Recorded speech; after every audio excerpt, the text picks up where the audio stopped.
Modern sports provide ample opportunity to show the weakness, frailty, folly, and pride of athletes. This past week I was watching a series of videos about some of the greatest bloopers of all time in sports. And one of those videos was of a young woman who was in a snowboarding contest. Now, snowboarding is much like skiing, but instead of having two separate skis, which with poles go down the hill, instead you have something like a surfboard, only a little bit smaller, and no poles to guide you. You just glide down the hill. And in the course of coming down the hill, she has obstacles to avoid, jumps to make. And she was in competition with another young woman, and she was well out in front. And so she was approaching the last jump as she got towards the finish line, and she gets way up into the air, and then she does a little showboating by cocking the snowboard to the side, grabbing hold of it, showing off a little bit, and then letting it go. Well, she didn't get her feet back underneath her quickly enough, and she hits the ground, goes flat on her face, and slides off to the side of the track, and there goes her competitor over the leap and down to the finish line and wins. Pride goes before a fall. Literally. We are warned many times not to be too prideful, arrogant. We take that into consideration in a wide variety of circumstances, whether it's at work, in our homes, families, what have you. Always be very circumspect. Always be careful not to go beyond what you should. This warning has its roots long and deep into the pages of Scripture. But our text this morning is probably one of the most powerful examples of one who went up into the air, trying to do a little bit of showboating up and high, but would come down low and fall very far below even what this young woman experienced. We have in this prophecy from Isaiah a word of comfort, first of all, to the church, to the people of God. Isaiah begins this section in the 14th chapter, the first couple of verses, talking about how God would comfort His elect people. He would once more choose His people. Rather an odd message to hear in our understanding of election. God chooses us in eternity past. So how can it be that God would choose us again? Well, in our personal experience, sometimes God's election to grace sometimes includes times in which He seems to be distant from us because of His discipline of us. And when we are restored to His favor, brought back into His fellowship, then it is as though God has chosen us all over again, and we are near and dearer to Him once more.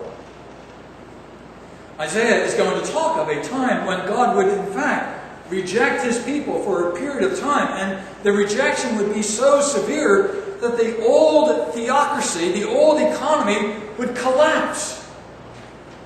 This was a momentous event in the history of Israel. No longer would they be ruled and governed by their own kings, but they would be driven off into exile, rejected for a period of time, only so that God could once more bring them back to Himself.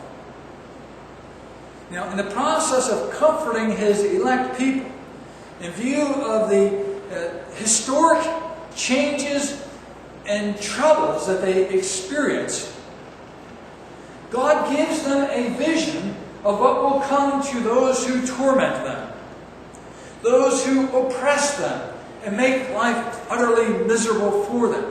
God has a vision for His people of the final end, the proud and the arrogant who would oppress. We saw last week that Isaiah spoke about the fall of the city of Babylon and how over a period of centuries there would be multiple devastations of that city up until a point in time when no one would live in that city anymore. How could such a thing happen? How could such a fall occur? Well, that fall of the city would be replicated now more intensely in the fall of its kings. Here idealized without one particular king in mind, but the line of the kings, the arrogant kings of Babylon, would experience this fate. From Nebuchadnezzar on to Belshazzar, they will all face this fate, being rejected from the heights of the heavens. And so, after pivoting with a word of comfort for the elect of God in the first couple of verses of the 14th chapter, he returns to this concept or this idea of God's judgments upon the oppressors of God's people, and he begins to talk about the judgment on the king. And interestingly enough, he exhorts the church, the people of God, to look at what is going to occur and, as it were, celebrate, rejoice, even taunt.